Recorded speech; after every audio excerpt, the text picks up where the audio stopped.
MP দরকার, আর তার মনের ইচ্ছা আছে এলাকা নিয়ে কাজ করবে, নদী ভাঙন নিয়ে কাজ করবে, রাস্তাঘাট নিয়ে কাজ করবে। যদি আপনারা তার এই মনের আশাটাকে পূরণ করতে চান বা ইচ্ছা থাকে আপনাদেরও যে নদী ভাঙন প্রতিরোধ করব, তাহলে অবশ্যই আপনারা ধানের শীষের পক্ষে কাজ করবেন। আপনাদের আত্মীয় স্বজন মেয়েরা বিয়ে হয়েছে না, মেয়ে বিয়ে দিয়েছেন না অনেক জায়গায়, ছেলে বিয়ে করাইছেন না অনেক জায়গায়, ওই আত্মীয়র বাড়িতে ফোন লাগাবেন যে লাগা ভোট ধানের শীষে। ঠিক আছে সবাই? ইনশাল্লাহ, ইনশাল্লাহ বলেন না কে? ইনশাল্লাহ বলেন।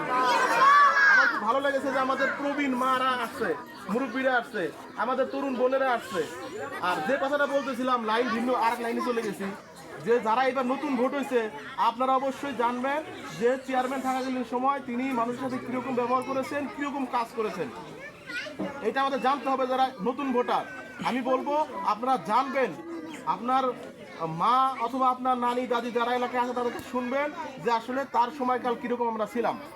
এইটা শুনে আপনাদের তারুণ্যের, তরুণদের, তরুণ হোক তরুণী হোক, প্রথম যারা ভোট দেবে সকলের ভোট যেন ধানের শীষের পক্ষে হয় ইনশাআল্লাহ। আর আলহাজ আজিজুর রহমান সম্পর্কে যদি আপনাদের মহিলারা, পুরুষরা চেনে কিন্তু মহিলারা হয়তো মনে করেন যে আমি চিনি না বা ওনাকে দেখি না, আপনার কোনো এমপি রিলেটেড কোনো দরকার হলে চেয়ারম্যানকে ধরুন। আমার চেয়ারম্যান ভাই আছে, ওনাকে তো চেনেন, উনি তো এই গ্রামের, এখানে এই পাশে বাসা, তাহলে ওনাকে ধরলে উনি এমপিকে ধরে ফেলবে, উনি এমপির খুব কাছের মানুষ। বাংলাদেশ জাতীয়তাবাদী দল বিএনপির ধানের শীষ নিয়ে উনি কিন্তু চেয়ারম্যান হচ্ছে, ধানের শীষে ভোট দেওয়ার কিন্তু আপনার অভ্যাস আছে, তাই না? ভোট দিয়েছিলেন না ধানের শীষে? আর সর্বশেষ 18 সাল দিতে পারেন নাই, আমরা সেন্টারে গিয়েছি, হয়তো বা সেটা রাষ্ট্রীয় ষড়যন্ত্র করে। আসলে রাষ্ট্র যদি আমার বিরুদ্ধে চলে যায় তখন আসলে সেখানে ন্যায় আর অন্যায় কিছু থাকে না।